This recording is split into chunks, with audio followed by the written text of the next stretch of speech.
Alright, with the frontside flip, you need good kickflips and good frontside 180s. You should be able to catch your kickflips pretty well, and with your frontside 180s, you need to be able to land bolts, or preferably you should be able to land slightly out on the nose to pivot if you have to. But if you start like this and you land like this and your weight's still on the tail, that's not going to work for you. You need to be able to get some height, you need to be able to keep them controlled, and you need to be able to keep your weight forward. Alright, so with the frontside flip, you want to set up about like this, just like a kickflip normally, but there are a whole lot of ways to do this. I've seen pretty much anything in this range, as long as you keep these feet balanced. If this one's hanging off a lot this way, you need to hang this one off a lot too. But I've seen kickflip or frontside flips like this, but I find them a lot easier about right here. So try out different things, see what works out well for you. But that's a good place to start at least. So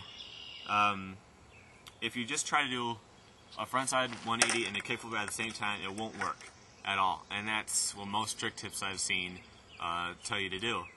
If you try to frontside 180 and kickflip at the same time, the board will fly out and you'll land with just the tips of your toes.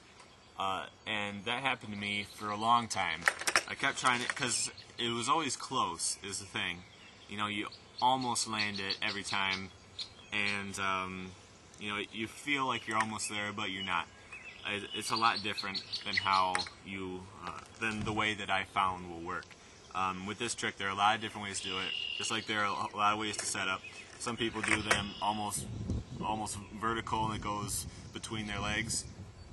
I do them more flat, but there are a lot of different ways. Try out different ways, see what works best for you.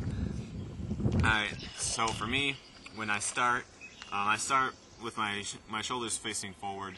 That way I only really need to spin about 90. My shoulders only needed to go 90, so it's a little bit of a head start. Alright, so you start like that and you pop, and the trick for me, this is the thing that helped me the most, is I throw the tail out this way.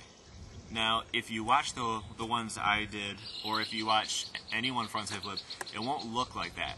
But the problem with just watching someone else do a trick is you can't tell how it feels. When I first saw some of my frontside flips on film, I was surprised that the tail wasn't flying out, because it felt like it was. Now, this ground is really rough, so it might be somewhat different on a smoother surface. But when I start to pop, I throw the tail out this way as hard as I can, and out and forward so I can get it to spin.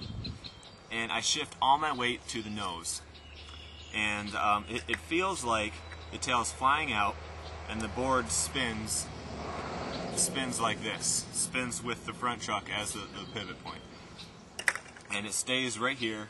And I flick, and it's not hard to flip if your weight is completely forward. If your weight's back, you start to flip and the board spins and just hits your foot. But if your weight's forward, you have all this room. So that helps with that a lot. And that's my main tip. Just when you start to pop, you throw the tail out, you keep your weight forward right here, and that way you can flick, and you can try to pivot out if you have to, depending on how much height you get on them. It's not completely necessary, but when you're first learning them, that'll help a lot. And that's the main idea here, to throw the tail out, to jump towards the nose, and that'll help keep the board under you pretty well. So watch the ones I did and give them a try.